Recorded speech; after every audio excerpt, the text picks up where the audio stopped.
Hello and welcome to the Business Octopus live stream where we talk about all things sales, marketing, and technology. I'm Avon Collis, CRM and Marketing Automation Specialist at Relevate. And today we're going to talk about an idea, a concept around you creating your business or running it in the way a software company runs their business. And it's really clever way to do business, to run it.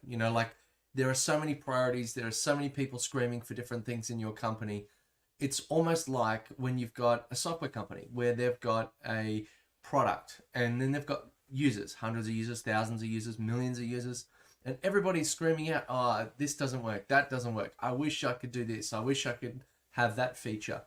And something that software companies do really well is prioritize and decide on the roadmap of the things that they're going to build out. Now, a lot of times they're being a little bit reactive, build something, see it works, and then let users tell you what they want. You can't just build what you think is going to work and then hope that someone is going to pick it up and think it's amazing and then go and do use the platform or use the software. And in your business, you've got all these priorities. People want things, you've got some urgent things, critical. You've got some things that are important. You need to get rolled out at a certain particular time frame. And then you've got things that are nice to have. So, maybe you're expanding the features of your business. Okay, now we've got a marketing person. Now we've got a salesperson. Now we've got a admin person, whatever it is. But the process is the same. You've got a list, as long as your arm, or even longer, of things that you need to do, but you just can't do yet. And so what you could do is you could take all those requirements and over time maybe do some like feature prioritization. In software companies, they do feature voting. Some things might be mandatory required, things that you have to do in your business that are voted on for you, for example, by the government, taxes, that sort of thing, safety requirements, etc. Other things might be a little bit more open to interpretation. So maybe, do we get a new water cooler, or do we get a new kettle or a different flavor of coffee? Things like that which, you want input from your team and you want to get opinion and consensus and you want to understand what it is that's actually wanted so that you don't go delivering, bread rolls every Saturday, but everybody, can't have gluten or something like that. So it's something that it's a concept. It's a theory of agile development. So agile development basically takes all of the requirements in. You have a few milestone goals along the way. You might say, right, in this period, or here are the top level items we want to roll out in terms of features. But in that, there's going to be change. There's going to be movement. There's going to be a different approach to each of those elements. And sometimes it's not always clear. You might say, I've got this intention, but now we have to change the plan in this way, that way, and that way in order to keep the thing rolling effectively. So the best way to manage that is to treat your company like a software company with milestones, major milestones that the company has decided are important, milestones that are, maybe legal requirements, and then you've got other nice to have add-ons that can be developed within that. And you've got the idea of MVP, or minimum viable product. That same concept occurs in business. You've got your version 1 of everything. So you might create, for example, a knowledge article, or I might just jump on Loom and record myself doing a task. And then when I record myself doing that task, I am not really documenting. It's not super accessible for everybody. It's maybe just like the first cut version. There needs to be maybe more design, more editing, make it a bit nicer. But I can quickly grab that process and chuck it into a searchable repository of content that when my staff come in future, even if I don't have staff, I can put that into a searchable repository. So when I do get staff, I can say, watch this folder of videos, and then they're onboarding. They can watch 8 hours of how to do like all these micro tasks in your business, and straight away they're effective. Whereas if you waited, you would have to go and show them. When you hire your first person, you're already at 110% of the capacity, and now you're adding more workload to go find, recruit, select, and then onboard them. Onboarding takes immense amounts of your time. So if you're too busy to onboard them, they're sitting there twiddling their thumbs going, I'm ineffective, I want to leave. And then you've wasted all that time and effort for nothing. But if you create a content library of simple basic videos to show that one person, then they're going to be able to onboard. They're going to be able to understand how to do little things in your business, which will free up your time to create better videos, to create better articles, step-by-step guides, instructions with screenshots, that sort of thing. So that version 1 is not going to be the finished product. In fact, it's always going to change because the process might change. The technology you use might change. You might have different rules and requirements. Even doing your taxes changes all the time. So you need to have a minimum viable product, a version 1 of the process, the system, the situation. And there's there's what you need now that will get you over the line, and then there's what you need in the future that will take you to the next level. So having one of those in the suite of solutions, I guess, is that development cycle. It's a pathway. You've built the high level of, I need a person, right? So minimum viable product is, let's just get off the ground. We don't have all the documentation. We don't have like training materials for them. You don't have to go and build War and Peace. You just have to show them enough things that they can do to give you enough time to then build the next article and then the next article.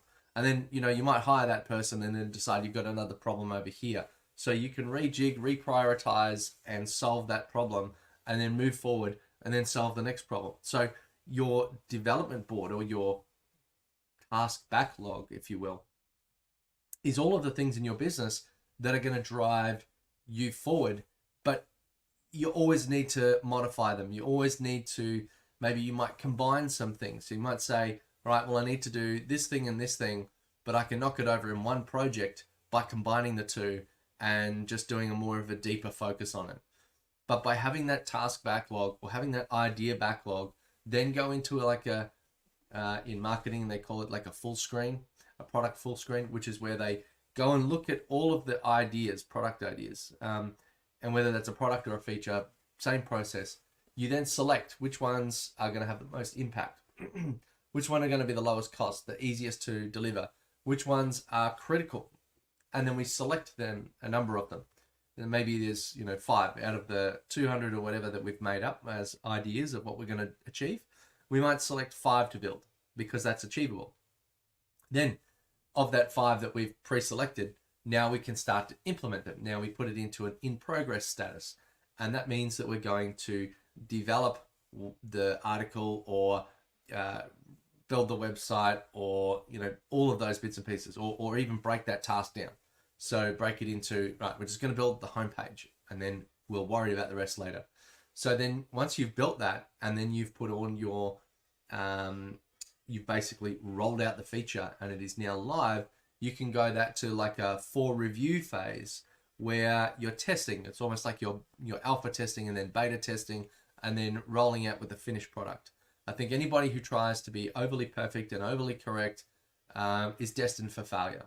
Get something out that's reasonably good starting point and then get feedback on it. Ask a few people that you know, a few people that you don't know or you've just met to also give you feedback because your friends are probably biased. Then once you've done that, you can get, make those tweaks and get that sort of information in there and then roll it out live and then go public. Start now pumping advertising to it or making it a very big declaration that this is a thing that we're now doing. You kind of do it already. You do it subconsciously. But if you take the theory and concepts of a software development company, you're going to dramatically see a much more controlled version of what you're already doing. Instead of being pulled in different directions all the time, it's okay to have those ideas. In fact, it's encouraged. Have as many ideas as you can. Brainstorm the hell out of it. Whack it in the backlog. Then once a week, once a fortnight, once a month, whatever your cycle is, read through everything. Then you'll go, don't need to do that now, delete it. Don't need to do that now, delete it. Those two could be combined. Let's combine them. This one's a priority. Let's do that first. And then you can start identifying the resources that you need in order to deliver that. If it's going to cost you money, you can start to budget and plan for it instead of trying to just do everything as problems arise, because then you start going in this haphazard direction. Whereas by doing that, you're kind of mapping every task that you actually achieve to a business result, a strategic goal, or market feedback. That's probably the easiest and simplest way that I can put it. Treat every process in your business, treat your whole company like a software project. And if you don't know what you're looking for, Google agile development or Scrum or Scrum methodology. So some of those you don't necessarily need the team focus, although sometimes it can work.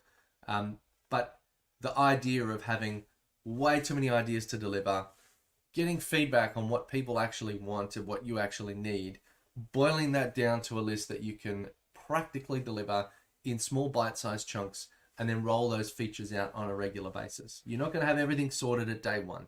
Yes, you might sometimes be a little bit reactive, but if you make dedicated steps forward to the goal, eventually you are going to reach Mount Everest.